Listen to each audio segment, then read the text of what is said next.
तिष्ठति स्वर्यस्य च केवलं तस्मै ज्येष्ठाय ब्रह्मणे नमः। तस्मै ज्येष्ठाय ब्रह्मणे नमः। ओम शांति शांति शांति। ఈ యొక్క సత్యార్థ ప్రకాశం అధ్యాత్మ సత్సంగానికి వచ్చేసినటువంటి వారందరికీ నమస్తే, స్వాగతం, సుస్వాగతం.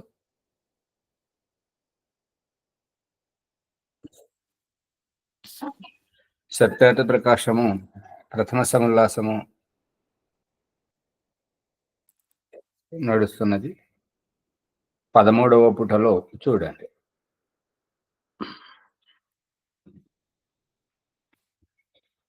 ఈరోజు దుద్యాల శ్రీ పతంజలి యోగాశ్రమ తపోవనం నుంచి ఈ కక్ష నడుస్తున్నది.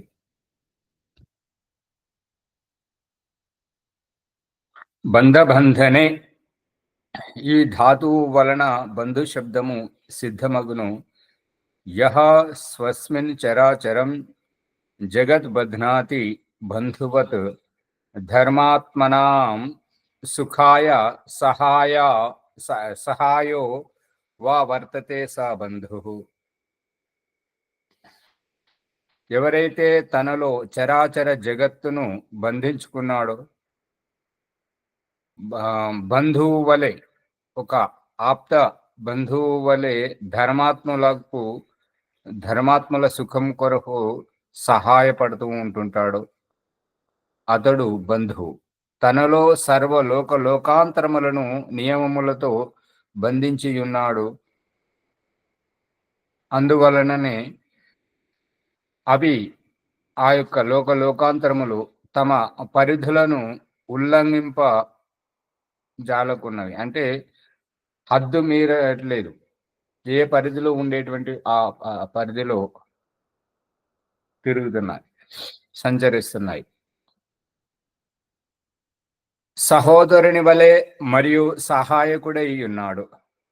ఒక తోబుట్టువు ఇంకొక తన సహోదరునికి ఏ రకంగా సహకరిస్తుంటారో ఆ రకంగా భగవంతుడు మనకు అన్నింటికి సహకరిస్తున్నాడు. సహకరిస్తున్నాడా లేదా ఎలా?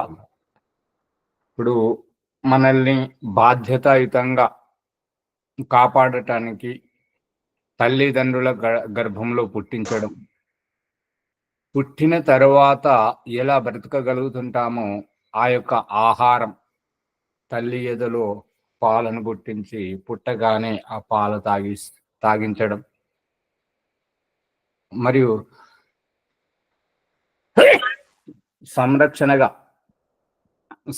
సంరక్షణగా భగవంతుడు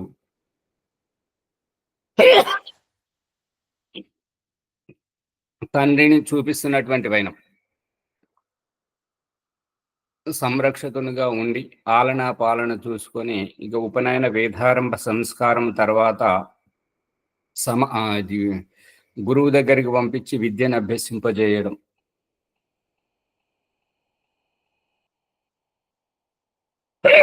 ఇవన్నీ బాధ్యతాయుతంగా చేస్తున్నటువంటిది. తల్లి దగ్గర పిండోత్పత్తి తోటి ఆ రక్త సంబంధం, ఆ పేగుబంధంను చూపించడం, తండ్రి ద్వారా ఈ యొక్క సంరక్షణ మరియు ఆశ్రయం కల్పింపజేసి వారి సంపత్తికి వారసుని చేసి, అంతేకాకుండా అక్కడి నుంచి గురువు దగ్గరికి పంపించి విద్యా జ్ఞానం నేర్పించి, తల్లి తండ్రి గురువు ద్వారా ఏమైతే నేర్చుకున్నావో వాటి యొక్క వ్యవహారాన్ని సమాజంలో ఆచరించి చూపించమని చెప్పేసి సామాజిక బాధ్యతలో ఆజీవిక పేరుతోటి ఉద్యోగము, వ్యాపారము పేరుతోటి సమాజం అనేటువంటి వేదిక మీద మనల్ని భగవంతుడు ఆడిస్తున్నాడు.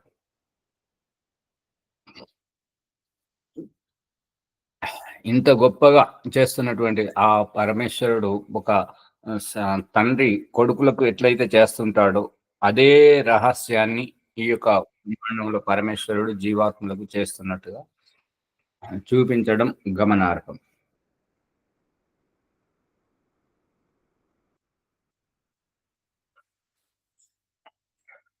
అందుకని అతడు మనకు సహకరిస్తున్నాడు. జన్మించడానికి దేహం గురించి సహకారం తల్లి గర్భంలోకి పంపించి పిండ రూపాన్ని చేస్తున్నాడు.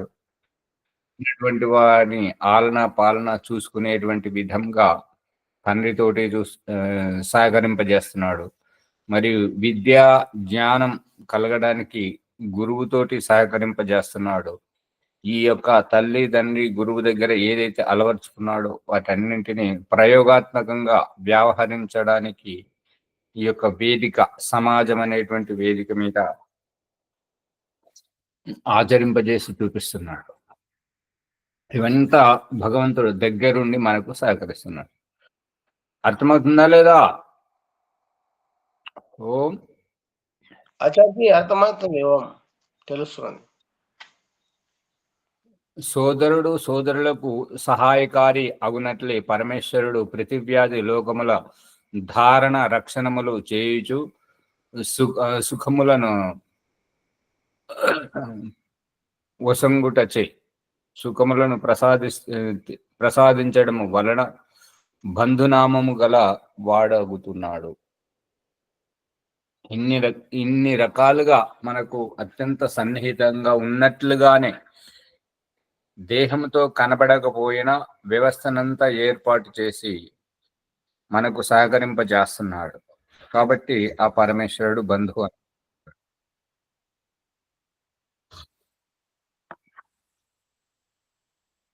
పారక్షణే ఈ ధాతువు వలన పితాశబ్దము సిద్ధమైనది. యహ పాతి సర్వాన్ స పితా, ఎల్లరకు రక్షకుడు. పారక్షణే ఈ ధాతువు తోటి పితాశబ్దము తయారవుతుంది. పితాశబ్దం, పిత అనేటువంటి శబ్దము ఏర్పడింది కాబట్టి దాని యొక్క అర్థం ఏంటంటే యహ పాతి సర్వాన్, అన్ని రకాలుగా ఆలన పాలన చూసుకుంటాడు కాబట్టి అందరినీ. ఆ పరమేశ్వరుడు పిత అనబడింది. ఎల్లరకు రక్షకుడు, తండ్రి, సంతానంపై దయాలువై వారి ఉన్నతిని కోరునట్లు పరమేశ్వరుడు జీవుల ఉన్నతిని కోరుతుంటాడు. కావున అతనికి పిత అని నామం, పేరు.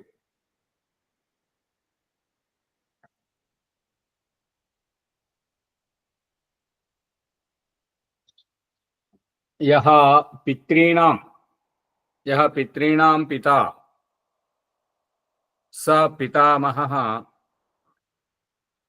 అంటే అతడు పితॄణాం షష్ఠీ విభక్తి బహువచనం, తండ్రులకే తండ్రి, తండ్రులకి తండ్రి. అంటే ఎంతో మంది తండ్రులు ఉన్నారు, వాళ్ళందరికీ తండ్రి అయినటువంటి ఆ యొక్క పరమేశ్వరుని పితామహ, పితరులకు పిత, తండ్రులకు తండ్రి. కావున పరమేశ్వరునకు పితామహుడని పేరు. ఈ యొక్క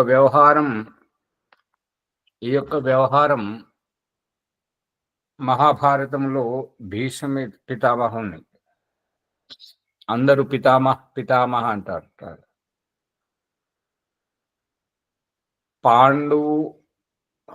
పాండురాజు ధృతరాష్ట్రుడు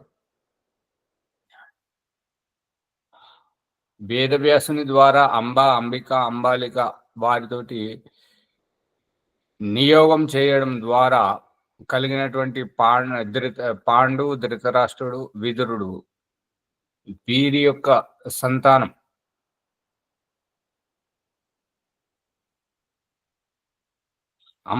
అంబిక, అంబాలికను తీసుకొచ్చిన వాడు భీష్మ పితామహుడు.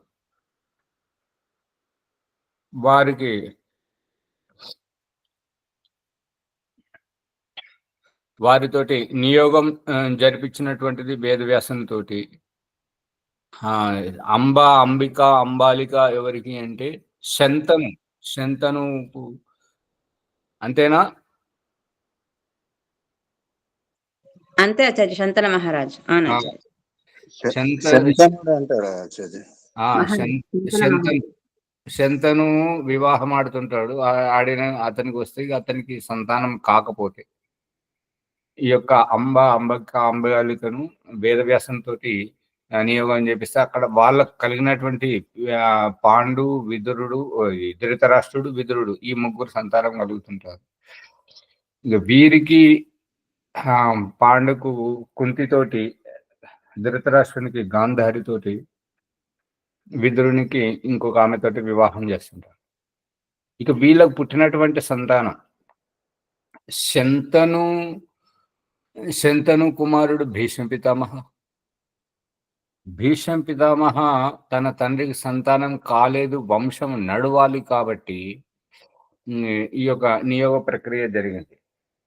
ఇప్పుడు ధృతరాష్ట్రుడు, పాండు, విదురుడు వీళ్ళైతే తండ్రి శంతను, తండ్రి వేదవ్యాసుడు నియోగం వల్ల వచ్చింది కాబట్టి ఇక శంతనుగా వర్తిస్తుంటది. ఇప్పుడు భీష్మ పితామహుని పితామహ అని వాళ్ళు అంటుంటారు. పితామహ అంటారా ఏమంటారు? ధృతరాష్ట్రుడు, పాండువు అయితే వ్యవహారంలో లేడు. పితాశ్రీ అని అంటుంటాడు విదురుడైతే. పితామహ అంటారు. పాండవులు కౌరవులు అయితే పితామహ అంటుంటారు. ధృతరాష్ట్రుడు, విదురుడు ఏమంటారు? పితాశ్రీనే అవ్వాలి కదా, ఇంకా తండ్రి అనే అంటుంటారు.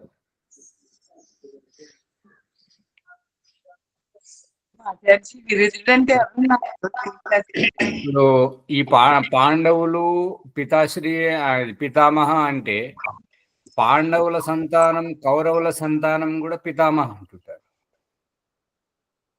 అందుకే అభిమన్యుడు యుద్ధం చేసేటప్పుడు పితామహ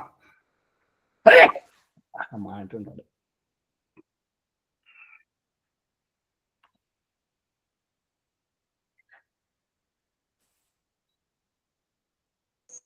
ఆచార్యజీకి వాతావరణం బాగా ఇబ్బంది కలుగజేసినట్టు. నీళ్లు మారినాయి, ఇక్కడ దుమ్ము అంతా నిండిపోయినది రూమ్ లో. అదే అభిమన్యుడు వచ్చి చక్రవ్యూహంలో భీష్మ పితామహుని ఎదుర్కొంటాడు కాబట్టి అక్కడ ఆ అభిమన్యుడు కూడా పితామహ అంటుంటాడు. మళ్ళీ యుద్ధమంతా అయిపోయి శరశయ్య మీద పడుతున్నటువంటి భీష్మ పితామహుని పలకరించడానికి ఒక్కొక్కరుగా వచ్చినప్పుడు ద్రౌపది కూడా పితామహ అంటుంటది సంబోధించడం. అందరూ పితామహ పితామహ అంటే తండ్రులకే తండ్రి అనేటువంటిది అభిప్రాయం.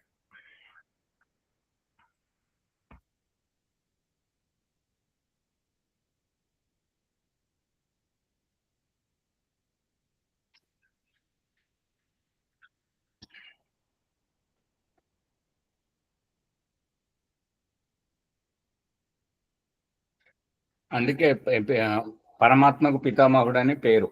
యహ పితామహానాం పితా స ప్రపితామహ. పితామహులకు, తండ్రులకు, తండ్రుల తండ్రులకు పిత అంటే తండ్రుల తండ్రులకు కూడా అతడు తండ్రి కాబట్టి పరమేశ్వరునికి ప్రపితామహుడు అని. అంటే మన తెలుగు భాషలో ఏమంటారంటే తాత ముత్తాతలకే తండ్రి అయినటువంటి ఆ పరమేశ్వరుడు సర్వులకు ఆ రకంగా తండ్రి అని అనబడుతుంటాడు. మాంగ్ మానే శబ్దేచ, ఈ ధాతువు వలన మాతా శబ్దం ఏర్పడును. యో మిమీతే మానయతి సర్వాన్ జీవాన్ సా మాత. మాంగ్ మానే శబ్దేచ, ఈ యొక్క ధాతువు వలన మాతా శబ్దం ఏర్పడుతుంది. యో మిమీతే మానయతి అంటే నెలలను కొలవడం, మాసములను మాసము నెల రెండు ఒకటే, మాసములను కొలవడం, ఋతువులను కొలవడం, మరియు అయనములను కొలవడం, సంవత్సరాలను కొలవడం. ఇప్పుడు నెలల వరకు ఎందుకు, క్షణమును కొలవడం, దాని యొక్క నిమిషానికి సెకండ్లని కొలవడం, గంటకు నిమిషాలని కొలమానంతో చెప్పడం, దినానికి ని గంటలని, వారానికి ఇన్ని రోజులని, పక్షానికి ఇన్ని రోజులని, ఇట్లా కొలమానంతో కొలిసి చెప్పడం కాలాన్ని.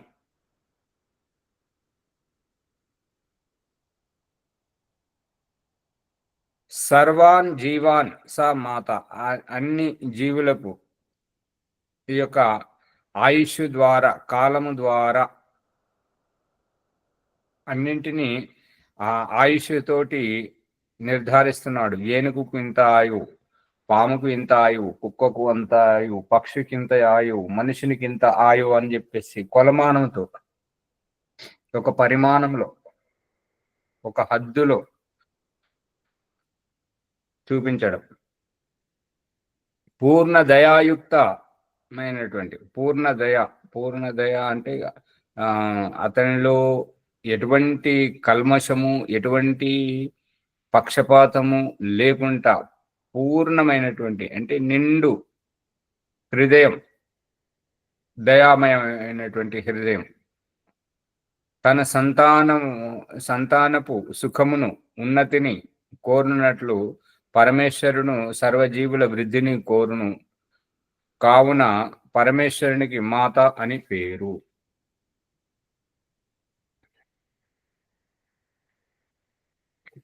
ఇప్పుడు ఇక్కడ దయానంద సరస్వతి చెప్పాలనుకున్నది ఏంటంటే, ఈ మాతాపిత శబ్దాలు కాదు, ఈ శబ్దాలు కనపరచజేసి శబ్దాల వెనుక ఉన్నటువంటి రహస్యం ఏంటంటే, త్వమేవ మాతా చ పితా త్వమేవ దైవం మమ దేవ అనేటువంటి దానికి అర్థం కావింపజేస్తూ, ఎవరైతే మత మార్పిడి చేసుకుంటారో వారు, మత మార్పిడి చేసుకోవడం అంటే ఈ భూమి మీద పుట్టినటువంటి వాళ్ళు ఈ భూమి మీదనే ఉంటారు. మరి మత మార్పిడి చేసుకుంటే ఇంకెక్కడ ఉంటారు? అదే భూమి మీద నడవడం, అదే ఆకాశం కింద ఉండడం, అదే గాలి పీల్చుకొని బ్రతకడం, అదే కాళ్ళతోటే నడవడం, అదే చేతులతో పని చేయడం, కళ్ళతోటే చూడడం, నోటితోటే తినడం, ఇవన్నీ మతం మారకముందు ఎట్లయితే చేశారో మతం మారినాక అవేమన్నా మారుతాయా? మారవు. మరి బొట్టు పెట్టుకోవడము, ఆచార్య బొట్టు పెట్టుకోవడము, అడ్డబొట్టున్న వాళ్ళు పొడుగు బొట్లు ఇవి మారుతాయి. అంటే బొట్టు పెట్టుకోవడం అంటే చేతులు లేని వాళ్ళు ఏం పెట్టుకుంటారు? చేతులు లేని వాళ్ళు, అది అందరికీ ఏదైతే ఉంటుందో అందరికీ వర్తించేటువంటిది. ఈ మతం మారడం అంటే తండ్రిని మార్చుకోవడం. దేవుడి నిన్నటి వరకు ఆ గుడికి వెళ్ళే వాళ్ళం, ఇప్పుడు ఈ గుడికి వెళ్ళాలి. నిన్నటి వరకు ఆ ఫోటోకు పూల బొట్టు పెట్టి దండ వేసి దండం పెట్టుకునే వాళ్ళం, ఇప్పుడు ఈ ఫోటోకు బొట్టు పెట్టి దండ వేసి దండం పెట్టుకోవడం. అంటే ఫోటోలు మార్చడం, ఆ ఫోటోలో ఉన్నటువంటి వ్యక్తిత్వాన్ని, అంటే తండ్రిని మార్చడం వంటిది. మరి ఈ భూతల్లి, సరే ఆ ఫోటోను మారుస్తున్నాం, మరి భూతల్లి అదే దీనితోటి ఏమి నిర్ధారణ అవుతుందంటే, మతం మారడం అంటే ఒక తల్లిని చరిత్రహీనురాలిగా నేర్పించడం, ఆ రకంగా ఆ యొక్క జ్ఞానాన్ని సమాజానికి చాటి చెప్పడమే ఈ మత మార్పిడి అనేటువంటిది. భగవంతుడికి ఈ మత మార్పు ఇష్టమైతే అదే మతంలో పుట్టించేవాడు కదా. ఇప్పుడు వీళ్ళు అతి శ్రద్ధతోటి ఏం చేస్తుంటారు అని అంటే, లేనిది కల్పిస్తారనమాట. ఎట్లా కల్పిస్తారు అని అంటే, తులసి చెట్టును పెట్టడం ఒక ఎత్తు, తులసి చెట్టుకు పసుపు కుంకలు పెట్టడం మరొక ఎత్తు, తులసి చెట్టుకు పత్తి గాయింపజేయడం మరొక ఎత్తు, తులసి చెట్టుకు దీపం పెట్టి సెగబెట్టడం ఇంకొకటి. దీని అర్థం ఏంటి? ఆ చెట్టుకే ఇష్టమైతే భగవంతుడు ఆ చెట్టుకే పుట్టించేవాడు కదా. ఇదంతా ఏంటంటే అవగాహన లేనటువంటి అతి శ్రద్ధ, అజ్ఞానం, అవిద్య. ఇక మట్టి బొమ్మలకు పువ్వులు పెట్టడం, అది చెట్ల మీద పూసినటువంటి పువ్వులను, అక్కడైతే తల్లి ఒడిలో ఉండేటువంటి ఆ పువ్వులను తెంపి ఈ మట్టితో చేసినటువంటి రాళ్ళతో చెక్కినటువంటి ఆ విగ్రహాల మీద పెడుతుంటారు. దేవుడికి పువ్వులు ఇక్కడే ఉండాలని అంటే ఆ రాళ్ళకి పుట్టించేవాడు కదా. ఇది అవగాహన లేకుండా, ఆలోచించకుండా చేస్తున్నటువంటిది. అందుకనే ఇక్కడ ఈ మాత పిత అనేటువంటి శబ్దాలతోటి భగవంతుడు ఏంటంటే ఎవరి వంశంను ఉద్ధరించుకోవడానికి వారు సంతానాన్ని కానీ తన వంశాన్ని ముందుకు నడిపిస్తుంటారు. అటువంటి వారు తల్లి తండ్రి అనేటువంటి. అందుకే ఆ వృక్షాలు కూడా తన వంశాన్ని నడిపిస్తున్నాయి, కానీ రాళ్ళు తన వంశాన్ని ఏం నడిపించలేవు, అవి జడములు. అందుకని ఎక్కడైతే వంశోన్నతి జరుగుతుంటుందో ఆ వంశం ఉన్నతి జరగకుండా ఆ పువ్వులను మధ్యలోనే తెంపి వాటికి కాయలు కాయకుండా, విత్తనాలు కాకుండా, ఆ పువ్వులలో తేనె రాకుండా, ఆ తేనె ఇతరులకు అందకుండా, ఇదైతే చేసేటువంటి వారు ఈ మూర్తి పూజకులు ఎవరైతే ఉంటారో వారికి ఇది అంతా ఆలోచించాలి. ఆలోచించినప్పుడు తమ తప్పును తెలుసుకుంటే అది నిజమైన పూజ అని అభిప్రాయం. చర్చి ప్రశ్న అడగమంటారా చర్చి? ఓం చెప్పండి. కొండలు ఉంటాయి కదా చర్చి, ఆ కొండలు కూడా శక్తి ఉంటుంది, ఎదుగుతాయి అంటారు కదా, మరి దానికి అర్థం ఏంటి? చర్చి బండలు కొండలు ఎదుగుతాయి కదా, రాళ్ళు కదా, చర్చి అందులో శక్తి ఉంటుంది అంటారు కదా, మరి ఏంటి ప్రశ్న చర్చి? మీ మాట స్పష్టం అవుతలేదు, ఎవరికైనా అర్థమైతే చెప్పండి. కొండలు పెరుగుతాయి కదా చర్చి, కొండల్లో శక్తి ఉంటుంది అంటారు కదా, దానికి ఏమిటి అర్థం అంటున్నాను చర్చి. కొండలో శక్తి ఉంటుందా? అదేమో రాళ్ళు కొండలు ఉంటాయి కదా చర్చి, రాతి కొండల్లో శక్తియా? అదే చర్చి తెలుసుకుందామని ప్రశ్న. రాతి కొండల్లో శక్తి ఏంటి అంటే అవి జడము కాబట్టి అణు ఇప్పుడు ఏంటంటే చేతికున్న వేళ్లను ఒక్కొక్క వేలు ప్రత్యేకత ఒక్కొక్క వేలుకు ఉంటుంది, కానీ ఆ 5 వేలు కలిస్తే ఒక పిడిగిలి అవుతుంటది. పిడిగిలి చేసే పని వేలు చేయలేదు, వేలు చేసే పని పిడిగిలి చేయలేదు. అణువు చేసే పని అణు సంగ్రహం. ఈ మూర్తి భవించినటువంటి ఆకృతి రూపం మన దేహం గాని, రాయి గాని, వృక్షం గాని, ఏదైనా సరే ఆకృతి రూపం పరమాణువుల సంఘాతం ఉంటుంటుంది.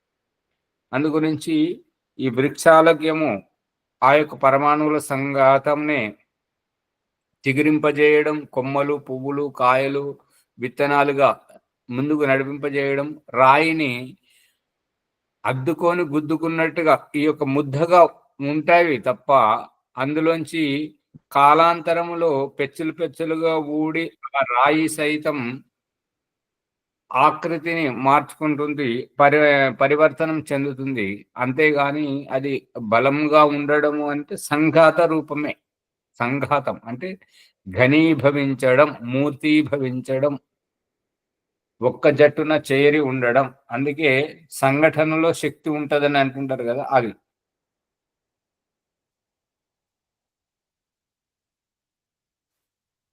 మీరు ఫోన్ ఖాళీ చేయండి అమ్మగారు, మునిగారు చెప్పినట్టుగా అది ఫోన్ ఖాళీ చేస్తే మీకు ఇంకా చాలా బాగుంటుంది. ఏమంటారు ఆచార్య? ఓం చెప్పండి.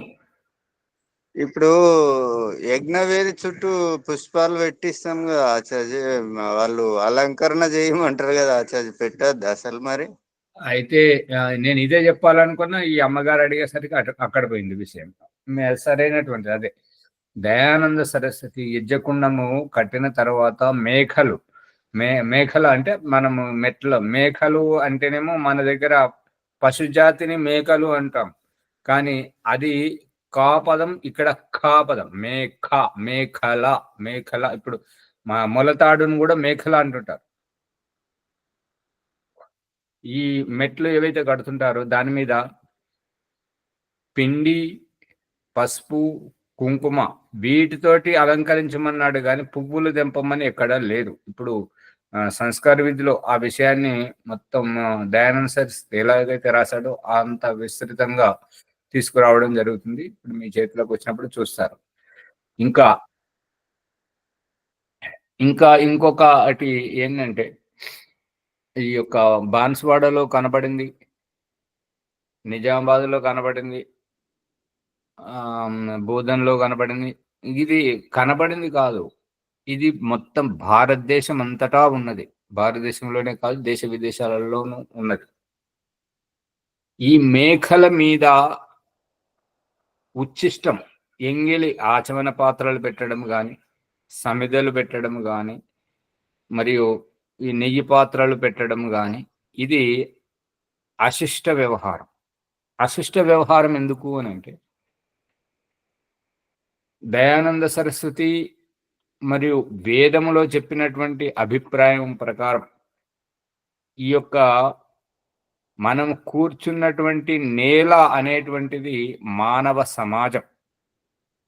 ఈ యజ్ఞకుండములో ఉండేటువంటి ఈ 3-4 మెట్లు అనేటువంటివి వర్ణ వ్యవస్థ.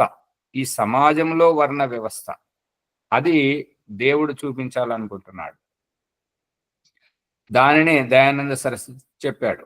కాబట్టి ఈ సమాజంలో ఉన్నటువంటి మనం నెయ్యి కావాలన్నా, నెయ్యి పాత్ర కావాలన్నా, కూర్చోవడానికి ఆసనం కావాలన్నా, చేయడానికి ఆచమన పాత్ర కావాలన్నా, హోమ దినుసులు కావాలన్నా, హవన సామగ్రి పాత్ర కావాలన్నా, ఏది కావాలన్నా ఈ మానవ సమాజంలోకి వచ్చి మనం తీసుకువెళ్ళి మనం ఈ యొక్క అగ్నిహోత్రం చేస్తున్నాం. కాబట్టి ఈ యొక్క సంధ్యోపాసన కానీ, అగ్నిహోత్రము కానీ, దీని ద్వారా భగవంతుడు ఏం చూపిస్తున్నాడు అంటే, ఇది యొక్క మల విసర్జన చేసి లేవడం అనేటువంటిది ఈ యొక్క అగ్నిహోత్రం చేసేటువంటి దగ్గర ఏంటంటే, కింది నుంచి ఎత్తివేయాలి. ఎత్తి సమర్పించడం, సమర్పణం చేయడం అనేటువంటిది. ఇప్పుడు ఈ మల విసర్జన చేసే దగ్గర ఏం జరుగుతుంది అని అంటే, స్థూలమైనటువంటిది, దూషితమైనటువంటిది కిందికి జారిపోతే తేలికైనటువంటిది పైకి లేస్తుంది. ఇది అక్కడ దేవుడు చూపిస్తున్నాడు మనకు. సమాజ వ్యవస్థలో ఇక్కడ మనకు ఈ మానవ సమాజంలో ఈ 4 వర్ణ వ్యవస్థలు ఆదర్శము అనేటువంటిది. బ్రాహ్మణుడు అత్యంత ఉన్నతమైనటువంటి వాడు, జ్ఞాన సంపన్నుడు. ఆ తర్వాత క్షత్రియుడు శారీరక బలంతో రక్షణ చేస్తూ బ్రహ్మతత్వాన్ని, జ్ఞానాన్ని శిరస వహిస్తుంటాడు. కాబట్టి బ్రాహ్మణుని తర్వాత క్షత్రియుడు.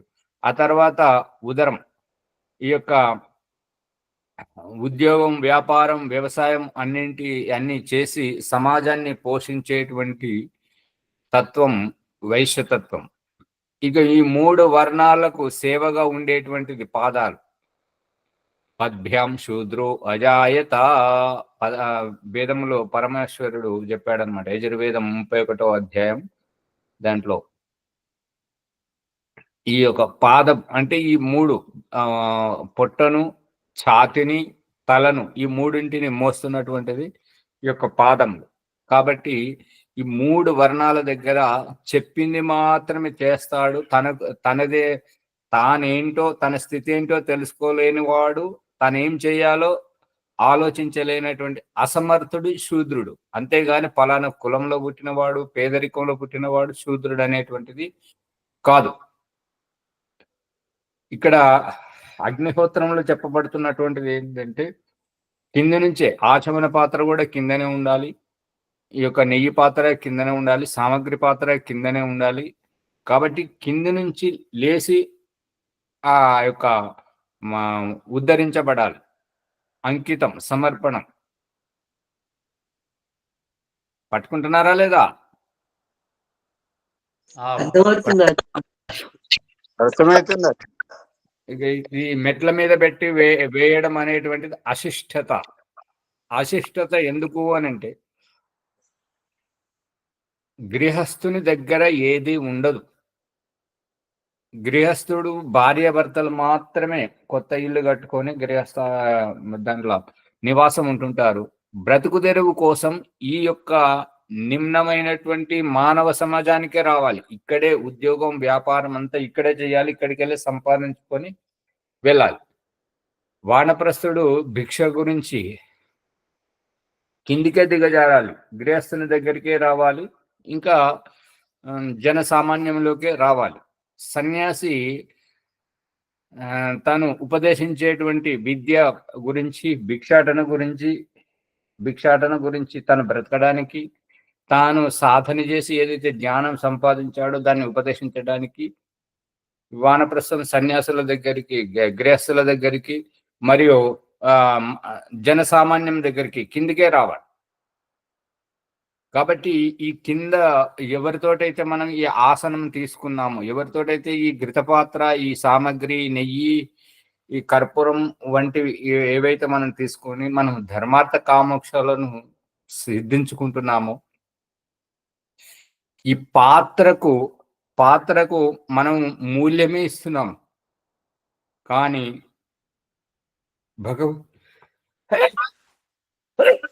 భగవంతుడు చెప్తున్నటువంటిది ఏంటంటే, ఒక వర్షం కురియాలి అని అంటే ఉప్పెనతోటి సముద్రంలో ఉండేటువంటి నీరు పరమాణువులుగా లేవాలి. వాటిని మేఘం తీసుకెళ్ళి ఎక్కడ కురిపించాలో అక్కడ కురిపిస్తుంది. మరియు ఈ భూమిలో ఉండేటువంటి సారాన్ని అంతా ఈ వృక్షముల ద్వారా కింది నుంచే ఎత్తి పువ్వులు, కాయలు, పండ్లతోటి మనకు ఆహారంగా అందించి ఇవ్వడం. అన్నీ కిందికెళ్ళి పైకి వెళ్ళాలి. అందుగురించి ఈ మెట్ల మీద పెట్టి చేసేటువంటిది సరైనటువంటిది కాదు. కింద పెట్టడం మంచిది. అర్థమవుతుందా? అవునా సార్? ఇక్కడ కింద నుండి పైకి ఆచార్యజీ. ఇది బాగా అర్థం చేసుకోవాలంటే, మనము మలమూత్ర విసర్జన చేసేటువంటి దాంట్లో సందేశం ఏంటంటే, మలము, మూత్రము దూషితం పదార్థం, స్థూల పదార్థం కాబట్టి అది కిందికి పోతుంది. ఆ మలమూత్ర వేగాలతోటి తేలికైన తర్వాత మనం పైకి లేస్తుంటాం. ఇబ్బంది పడుతుంది. ఇది సందేశం.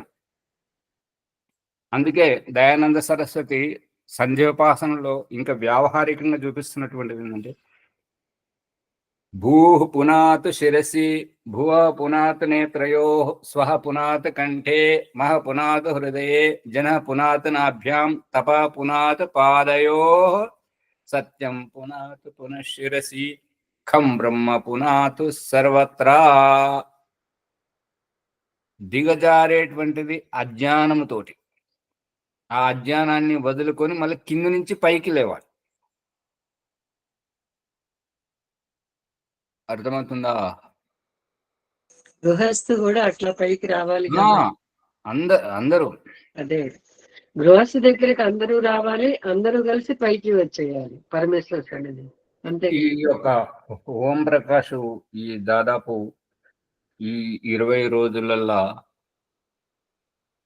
ఒకటి ఏంటంటే, 20 రోజులలోనే కాదు, అది చిన్నప్పటి ఆర్య సమాజం పరిచయం అయినప్పటి నుంచే ఉంది. ఉత్తర భారతంలో అయితే మరి ఎక్కువగా ఉంది.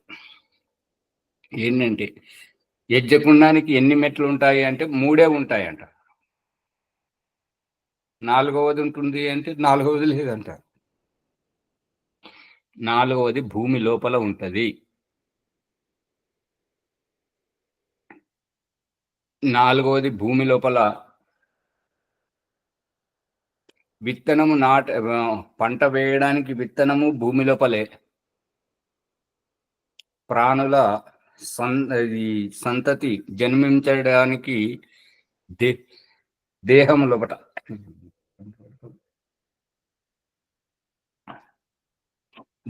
లోపట గర్భాధానం దేహం లోపట చేసిన తర్వాత సంతానం బయటకు జన్మించుకుంటూ రావడం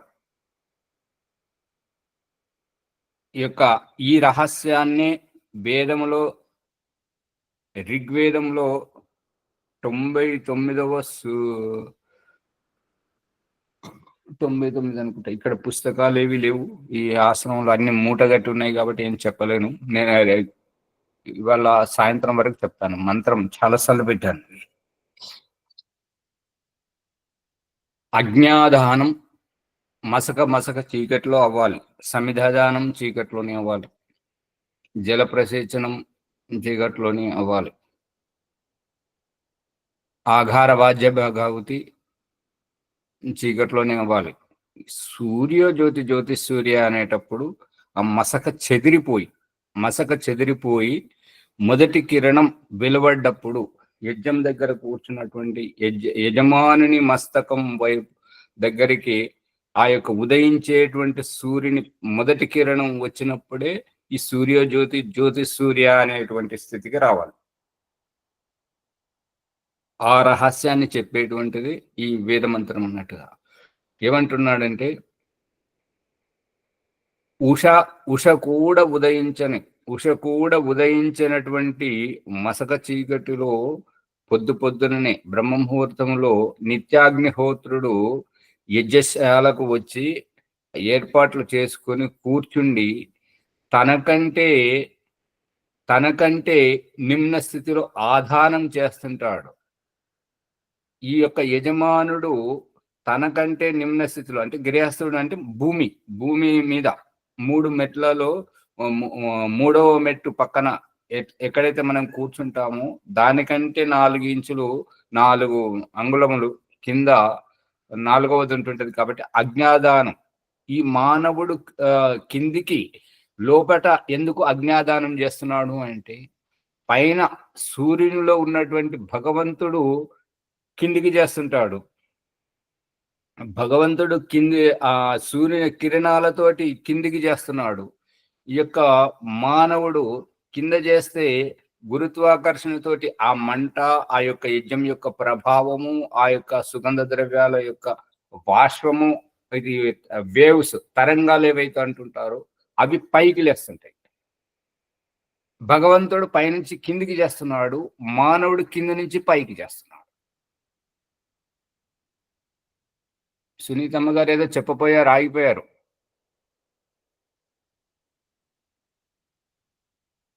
ఆచార్జీ యజ్ఞకుండం దగ్గర కూడా చాలా మంది ఊరికే కలశాలు కూడా పెడతారు కదా, మరి అది కరెక్టేనా కాదా అని. కలశము ప్రసంగము మెట్ల మీద ఎవరు పెట్టరమ్మ గారు, పక్కన పెడతారు. ఆ కలశం యొక్క ఉద్దేశం ఏంటంటే యజ్ఞ ప్రక్రియ జరుగుతున్నప్పుడు ఏదైనా ఊహించని అగ్ని ప్రమాదం జరిగితే అందుబాటులో నీళ్లు పెట్టుకోవడమే కలశం, అంతకు మించి ఇంకేమీ లేదు. అర్థమవుతుంది అమ్మగారు? దానిపైన కొబ్బరి అలంకరణ ఇదంతా చేస్తారు కదా ఆచార్యజీ. దానిపైన కొబ్బరి అంటే ఈ యజ్ఞం చేసేటువంటి వ్యక్తి అంత శాంత స్వభావుడుగా ఉండాలి, దీని అంతరార్థాన్ని గ్రహించాలి అనేటువంటిది అభిప్రాయం. ఇక భగవంతుడు చూపిస్తున్నటువంటి దృష్టాంతం ఏంటంటే ఓంప్రకాష్ నిజామాబాద్ లో అదే చెప్పాడు, బోధనలో అయితే అది చెప్పడానికి అవకాశం లభించలేదు, ఈ బాన్స్వాడలో కూడా అవకాశం లభించలేదు, యజ్ఞం గురించి చెప్పడానికి అవకాశం లభించలేదు. ఈ యొక్క నిజామాబాద్ లో అయితే చెప్పడం జరిగింది. ఏంటంటే భగవంతుడు భూర్భువస్వరగ్ని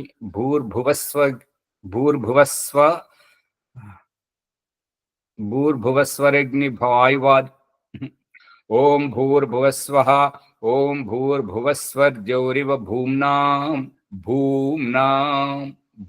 భూమ్నాం పృథివీ చ వరిమ్నాం చదవండి. భూర్భువస్వర్జౌరివ భూమ్నా పృథివీ చ వరిమ్నా తస్యాస్తే పృథివీ దేవయజని దేవయజని. దేవయజని భూమిని దేవయజని అన్నాడు. దేవయజని కాబట్టి దేవతలకు యజ్ఞం చేసేటువంటి ఈ భూమిని, ఆ యజ్ఞంలో విఘ్నాలు రాకుండా మనం వేసేటువంటి తీపి పదార్థాలతోటి, సుగంధ ద్రవ్యాలతోటి ఈ ఇతర ప్రాణులు వచ్చి హానికి జరగకుండా ఉండడానికి భగవంతుడు చూపిస్తున్నటువంటిది ఏంటంటే, ఈ యొక్క 3 మెట్ల పక్కన 2 ఇంచు, 1 ఇంచు 2 ఇంచుల అది నీటి కాలువలాగా కట్టాలి. దీని యొక్క ఉద్దేశం ఏంటంటే, భగవంతుడు భూమి చుట్టూ నీళ్లను ఉంచి చూపించడం, భూమి చుట్టూ నీళ్లను ఉంచి చూపించడం. అర్థమవుతుందా? అర్థమవుతుంది ఆచార్య. ఈ రకంగా భగవంతుడు ఏదైతే చూపిస్తున్నాడో ఆ రకంగా యజ్ఞకుండం కట్టాలి. కానీ వీళ్ళకి ఎవరికి ఇష్టం వచ్చినట్టు వారు కడుతున్నారు. అవగాహన లోపం ఎక్కువగా ఉంది కాబట్టి దాని మీద దృష్టి పెట్టాలి.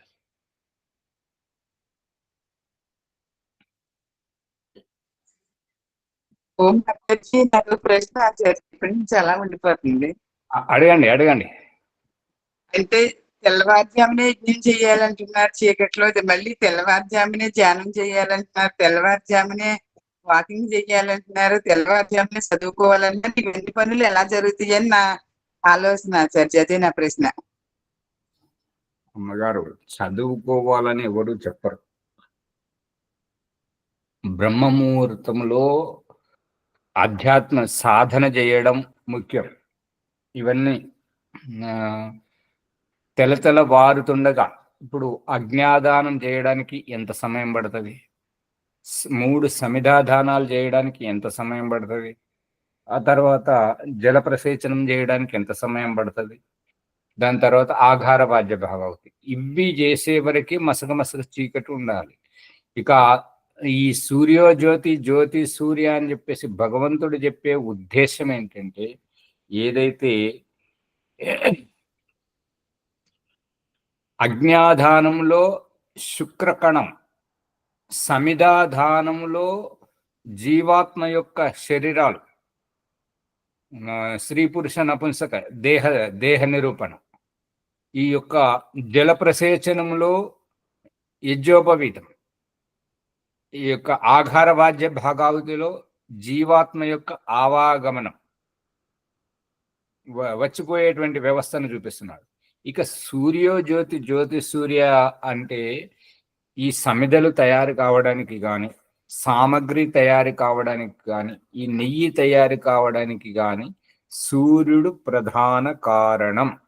కాబట్టి ఈ సూర్యోజ్యోతి జ్యోతి సూర్య అనేటువంటి ఆహుతి ప్రకరణంలో స్త్రీ పురుషుల ఇద్దరి కలయిక ఉంటుంది, అప్పుడే సంతానం కలుగుతుంది అనేటువంటిదే ఇక్కడ అభిప్రాయం. సూర్యుని యొక్క సూర్యరశ్మి లేకుండా భూమిలో పెట్టినటువంటి విత్తనము చిగురించదు. మొలకెత్తవచ్చు కానీ చిగురించదు, అది గుర్తుపెట్టుకోండి. చిగురించకపోతే సమిధలు ఎక్కడికి వెళ్ళి వస్తాయి? సామగ్రి, సుగంధ ద్రవ్యం, ఈ పదార్థాలు ఎక్కడికి వెళ్ళి వస్తాయి? మనకు ఆహార ధాన్యాలు ఎక్కడికి వెళ్ళి వస్తాయి? అది రహస్యం. యజ్ఞం గురించి మనం ఎంత చెప్పుకుంటే అంత చాలా ఉంది, లోతైనటువంటిది. యజ్ఞము అనేటువంటిది ఒక అద్దము మాత్రమే. యజ్ఞము అనేటువంటిది ఒక అద్దము మాత్రమే. ఆ అద్దములో మన వ్యవహారము అనేటువంటి ప్రతిబింబాన్ని చూసుకొని సవరించుకోవడం అసలైన యజ్ఞం.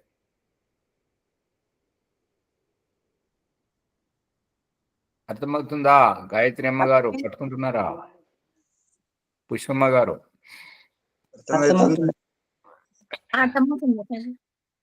ఓ మాతాజీ, ఒక ప్రశ్న.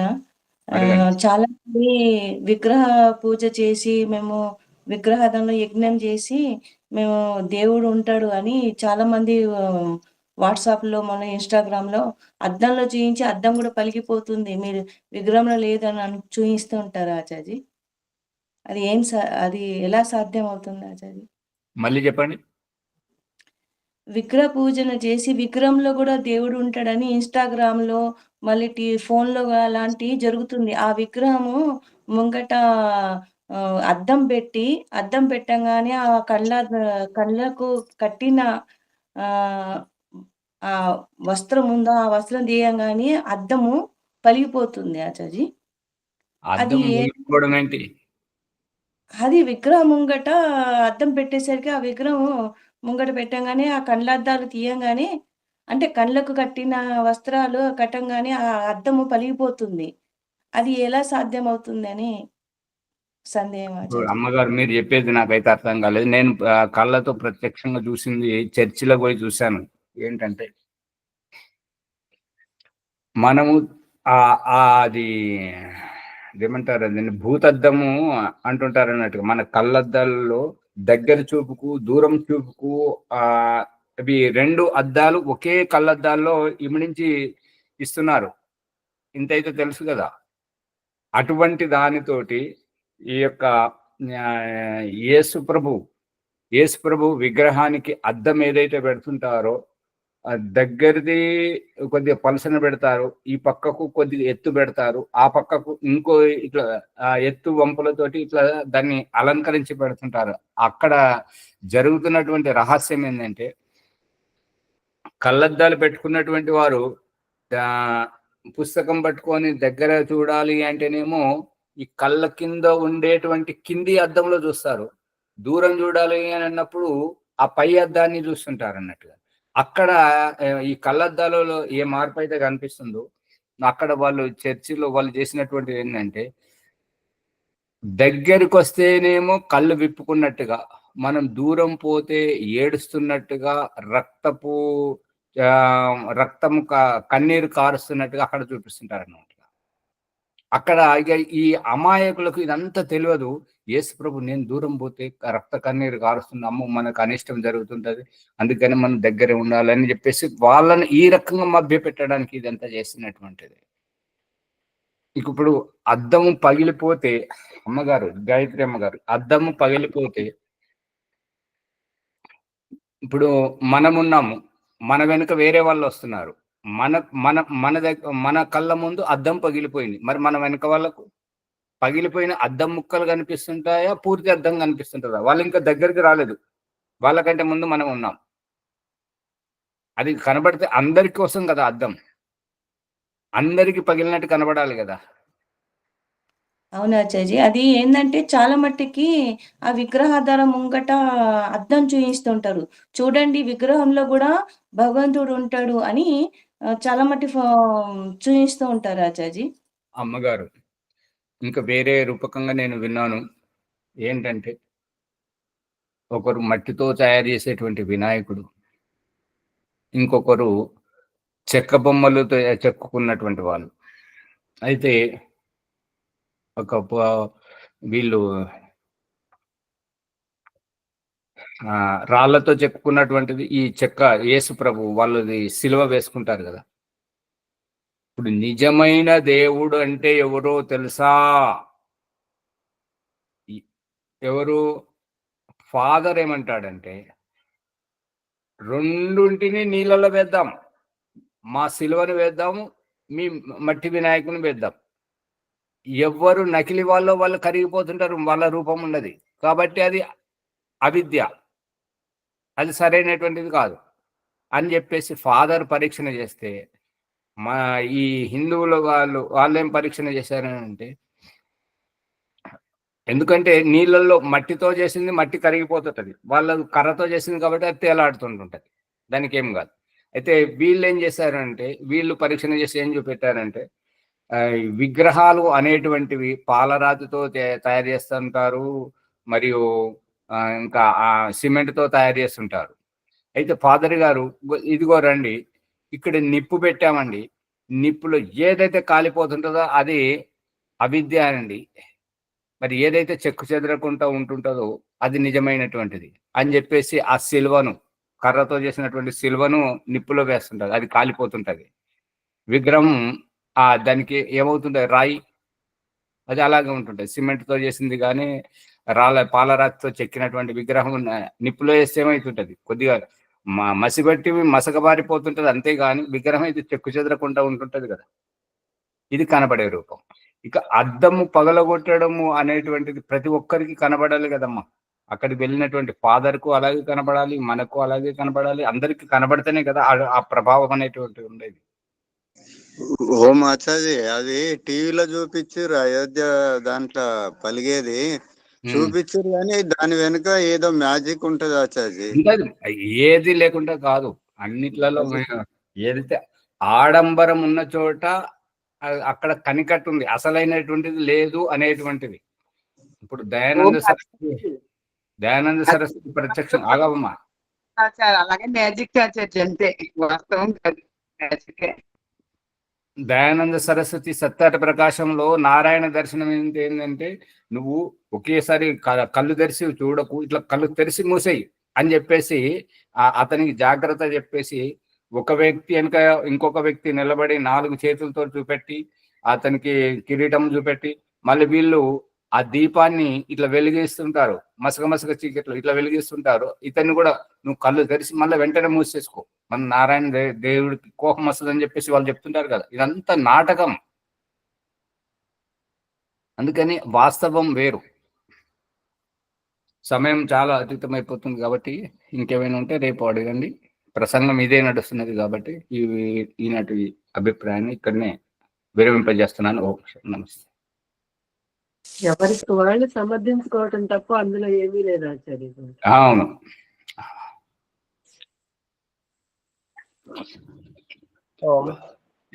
ఆచార్య గారికి నమస్తే. భగవంతునికి పేర్లు బంధువు, హోత, పిత, యజ్ఞుడు, మాత, పితామహుడు అని ఎందుకు పేర్లు వచ్చినాయి అనే విషయాల గురించి సత్యార్థ ప్రకాశము మొదటి ఉల్లాసంలో మనకు తెలియజేసిన విషయాలను అందరికీ తెలియజేస్తున్నాడు. మరి ఆచార్య గారికి ధన్యవాదాలు తెలియజేస్తూ ఈ యొక్క ఎపిసోడ్ను షేర్ చేసి, లైక్ చేసి, అందరికీ సబ్స్క్రైబ్ చేసి తెలియజేస్తారని కోరుచు, ఈరోజు పుష్పమ్మ గారిది ఉంది కాబట్టి చేపేయాలని కోరుచున్నాము. ఓం నమస్తే ఆచార్య. సర్వేభ్యో నమో నమః. అథ వైదిక సంధ్య బ్రహ్మయజ్ఞ.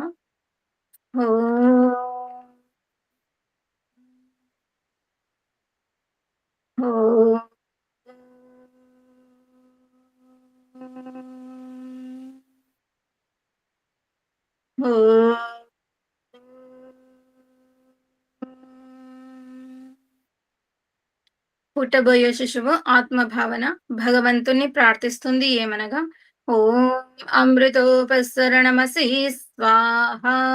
ఓ అమృత స్వరూప, నా కోసం ఉపస్తరణంగా పరుచుకున్నావా స్వామి, ధన్యురాలిని. ఓం అమృతాపిధానమసి స్వాహ.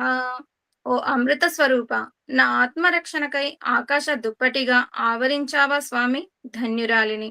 ఓం సత్యం యశః శ్రీర్మై శ్రీః శ్రేతాం స్వాహ. ఓ పరమేశ్వర, సత్యం, యశస్సు, ధనైశ్వర్యాలు మరియు బుద్ధి నన్ను ఆశ్రయించి నాలో ఉండునుగాక. గర్భంలో ఊపిరితో పాటు శిశువు యొక్క ఆకలి దప్పికలు అమ్మ చూసుకునేలా చేశావు స్వామి. ఇప్పుడు గర్భం నుండి బయటకు వచ్చాక అమ్మతో కలిసిన ఆ పేగుబంధాన్ని సైతం తెంచనైనందున శిశు అభ్యర్థన ఆచమన మంత్రం. ఓం షన్నో దేవీరభిష్టయా ఆపో భవంతు పీతయే శంయోరభిస్రవంతు నః. యజుర్వేదంలోనిది మంత్రం, 36వ అధ్యాయం 12వ మంత్రం. దీని అర్థం ఏంటంటే, ఓ దివ్య స్వరూప, ఇష్టపూర్వకంగా సేవించ యోగ్య జల స్రావములను నాకు అందుబాటులో స్రవింపజేయుము స్వామి. ఈశ్వరువాచ తథాస్తు. అదిగో అమ్మ దగ్గరికి వెళ్ళి కమ్మని స్తన్యపానం చేయుము జీవాత్మ. ఓ పరమేశ్వర, నాకు తల్లి, తండ్రి మరియు ఆత్మీయుల సాన్నిధ్యపు పునర్జన్మను ప్రసాదించుము స్వామి. ఈశ్వరువాచ తథాస్తు. స్వర్గసుఖాన్ని ఏవగించి అసంతృప్తితో పోతున్నావు. ఆ జరామరణ అసంతృప్తి దుఃఖ జన్మలలో ఒంటరిగా ఉండలేవు. కాబట్టి ఈ ఇంద్రియాల కాలక్షేపం నీకు ఊరట కల్పించునుగాక.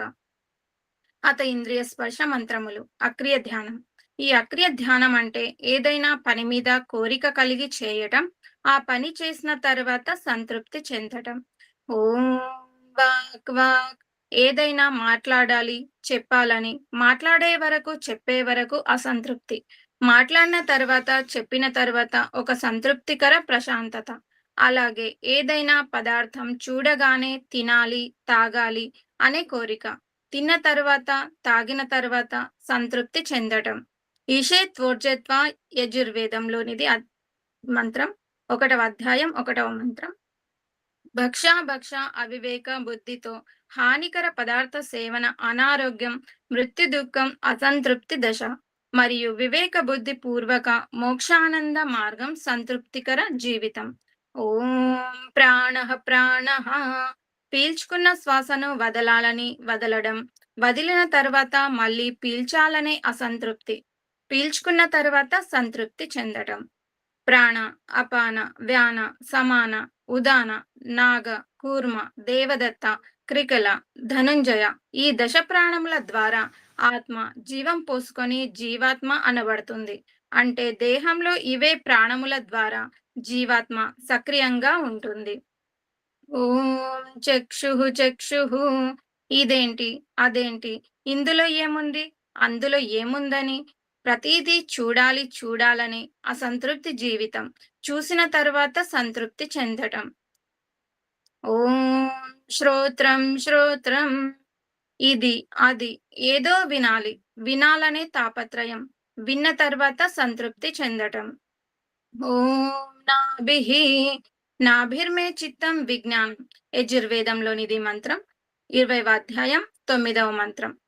ప్రారబ్ధ బుద్ధి జన్మకు భౌతికంగా నన్ను ఒకవైపు దిగజారుస్తుంటే, మరొక వైపు ఈ మానవ జన్మలో పూజ, జపం, ఉపాసన, ధ్యానం అనే సందర్భాల పేరుతో పూజారి, ఆచార్యుల ద్వారా నన్ను మెప్పించి నీ చెంతకు రప్పించుకోవడం చూస్తే మాటలు రావట్లేదు స్వామి. ఓం హృదయం. మూర్ధానమస్య సంసివ్యాథర్వ హృదయం చయత్. అథర్వ వేదంలోనిది 10వ కాండం 2వ సూక్తం 26వ మంత్రం. ఓ జగదీశ్వర, నీవు మా హృదయాలలోనే ఉంటూ మేము ఏదైనా తప్పులు చేస్తే భయంగాను, మంచి పనులు చేస్తే ప్రోత్సాహకంగాను ఇలా హెచ్చరిస్తూ ప్రేరణ కల్పిస్తావు స్వామి. ధన్యురాలిని. ఓం కంఠః అంసౌ గ్రీవాశ్చ శ్రోణి. యజుర్వేదంలోనిది 20వ అధ్యాయం 8వ మంత్రం. మణిహారం వలె అలంకృత 2 కంఠ ఎముకల మధ్యస్థానం. అన్న పానీయ శ్రావముల ఆవాగమన మరియు భావ వ్యక్తీకరణ అవయవ సాధనాన్ని తెలుసుకోవడం. ఓం శిరః మస్తిష్కాద్ ఊర్ధ్వః ప్రేరయత్ పవమానో అధిశీర్షతః. అథర్వ వేదంలోనిది 10వ కాండం 2వ సూక్తం 26వ మంత్రం. మస్తిష్కానికంటే పైకి అక్కడికి ప్రాణవాయువును ప్రేరేపిస్తూ ఎక్కించు. అంటే ప్రారబ్ధాన్ని తెలుసుకొని ప్రారబ్ధ శుద్ధి కొరకు ప్రయత్నం చేయటం.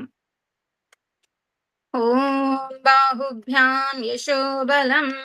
బాహుమే బలమింద్రియం. యజుర్వేదంలోనిది 20వ అధ్యాయం 7వ మంత్రం. అంటే బాహుభుజములు బలవర్తకంగా ఉండునుగాక.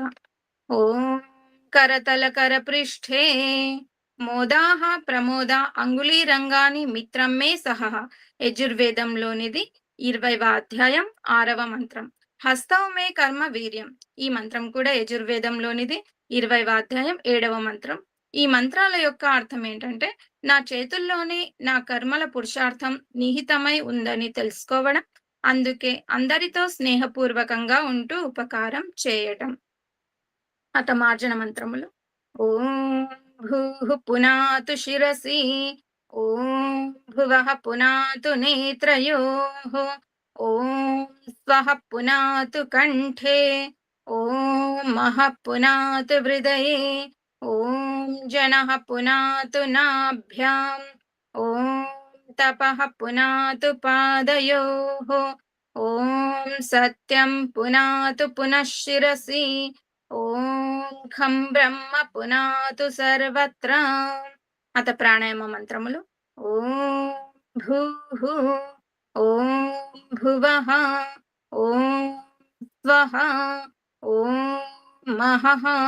ఓం जनः ॐ तपः ॐ सत्यं ఆఘమర్షణ మంత్రములు ఓం ప్రితం చ సత్యం చాభిద్ధా తపసోధ్యజాయత తతో రాత్రజాయత తతః సముద్రో అర్ణవః సముద్రాదర్ణవాదధి సంవత్సరో అజాయత అహోరాత్రాణి విదధద్విశ్వస్య మిషతో వశి సూర్యా చంద్రమసౌద్ధాతా యథా పూర్వమకల్పయత్ దివం చ పృథివీం చాంతరిక్షమథో స్వః ఆచమన మంత్రం ఓం షన్నో దేవీరభిష్టయా ఆపో భవంతు పీతయే శంయోరభిస్రవంతు నః మనసా పరిక్రమ మంత్రములు ఓం ప్రాచీదిగగ్నిరధిపతిరసితో రక్షితాదిత్యా ఇషవః तेभ्यो नमोऽधिपतिभ्यो नमो रक्षितृभ्यो नम इषुभ्यो नम एभ्यो अस्तु योऽस्मान् द्वेष्ट्रियं वयं विष्मस्तं वोजम्भे दद्मः दक्षिणादिगिन्द्रोऽधिपतिस्थिरश्चिराजे रक्षिता पितर इषवः तेभ्यो नमोऽधिपतिभ्यो नमो रक्षितृभ्यो नम इषुभ्यो नम एभ्यो अस्तु योऽस्मान् द्वेष्ट्रियं वयं विष्मस्तं वोजम्भे दद्मः प्रतीचीदिग्वरुणोऽधिपतिः प्रिदाको रक्षितान्नमिषवः तेभ्यो नमोऽधिपतिभ्यो नमो रक्षितृभ्यो नम इषुभ्यो नम एभ्यो अस्तु योऽस्मान् द्वेष्ट्रियं वयं विष्मस्तं वोजम्भे दद्मः उदीचीदिक्सोमोऽधिपतिः स्वजो रक्षिता शनिरिषवः तेभ्यो नमोऽधिपतिभ्यो नमो रक्षितृभ्यो नम इषुभ्यो नम एभ्यो अस्तु योऽस्मान् द्वेष्ट्रियं वयं विष्मस्तं वोजम्भे दद्मः ध्रुवादिग्विष्णुरधिपतिः कल्माषग्रीवो रक्षिता वीरुधैषवः तेभ्यो नमोऽधिपतिभ्यो नमो रक्षितृभ्यो नम इषुभ्यो नम एभ्यो अस्तु योऽस्मान् द्वेष्ट्रियं वयं विष्मस्तं वोजम्भे दद्मः ऊर्ध्वादिग्बृहस्पतिरधिपतिः स्वित्रो रक्षिता वर्षमिषवः तेभ्यो नमोऽधिपतिभ्यो नमो रक्षितृभ्यो नम इषुभ्यो नम एभ्यो अस्तु योऽस्मान् द्वेष्ट्रियं वयं विष्मस्तं वोजम्भे दद्मः अत उपस्थान मंत्रमुలు जातवेदसे सुनवामसो ममराति यतो निदहाति वेदः सनः पर्षदति दुर्गाणि विश्वानावेव सिन्धुं दुरितात्यग्निः चित्रं देवानामुदगादनीकं चक्षुर्मित्रस्य वरुणस्याग्नेः आप्राद्या वा पृथिवी अन्तरिक्षं सूर्य आत्मा जगतस्तस्थुषश्च उदुत्यं जातवेदसं देवं वहन्ति केतवः दृशे विश्वाय सूर्यम् उद्वयं तमसस्परिस्वः पश्यन्तवुत्तरम् देवं देवत्रा सूर्यमगन्मज्योतिरुत्तमम् अथ प्रायश्चित मंत्रम् तच्चक्षुर्देवहितं पुरस्ताच्छुक्रमुच्चरत् पश्येम शरदः शतं जीवेम शरदः शतं शृणुयाम शरदः शतं प्रब्रवाम शरदः शतम् अदीनाहश्याम शरदः शतं भूयश्च शरदः शतात् आचमन मंत्रम् ओम शन्नो देवीरभिष्टया आपो भवन्तु पीतये शंयोरभिस्रवन्तु नः गायत्री मंत्रम् ओम भूर्भुवः स्वः तत्सवितुर्वरेण्यं भर्गो देवस्य धीमहि धियो यो नः प्रचोदयात् समर्पण भावम् ओ परमेश्वर दयानिधे మీ కృప వల్ల జపోపాసనాది శుభకర్మములను చేసిన మేము ధర్మ అర్థ కామ మోక్షముల సిద్ధిని సత్వరముగా ప్రాప్తించుకుందుముగాక. నమస్కార మంత్రము. ఓం నమః శంభవాయ చ మయో భవాయ చ నమః శంకరాయ చ మయస్కరాయ చ నమః శివాయ చ శివతరాయ చ. ఆచమన మంత్రం. ఓం షన్నో దేవీరభిష్టయా ఆపో భవంతు పీతయే శంయోరభిస్రవంతు నః. ఓం ఇతి వైదిక సంధ్యా బ్రహ్మయజ్ఞము. అత శాంతి పాఠః. ఓం దేవ్ శాంతి అంతరిక్షం శాంతి పృథివీ శాంతి ఆపః శాంతి ఓషధయః శాంతి వనస్పతయః శాంతి విశ్వే దేవాః శాంతి బ్రహ్మ శాంతి సర్వం శాంతి శాంతిరేవ శాంతి సామా శాంతిరేధి. ఓం శాంతి శాంతి శాంతి. ఓం నమస్తే ఆచార్య. సర్వేభ్యో నమో నమః. అందరి ఈ వీడియోని ఎపిసోడ్ ని లైక్ చేసి షేర్ చేయండి, సబ్స్క్రైబ్ చేసుకోండి. ధన్యవాదాలు ఆచార్య. ఓం నమస్కారం ఆచార్య. సర్వేభ్యో నమో నమః. ఓం నమస్తే ఆచార్య. సర్వేభ్యో నమో నమః. నమస్తే ఆచార్యజీ. సర్వేభ్యో నమో నమః. నమో నమః. నమస్తే ఆచార్య.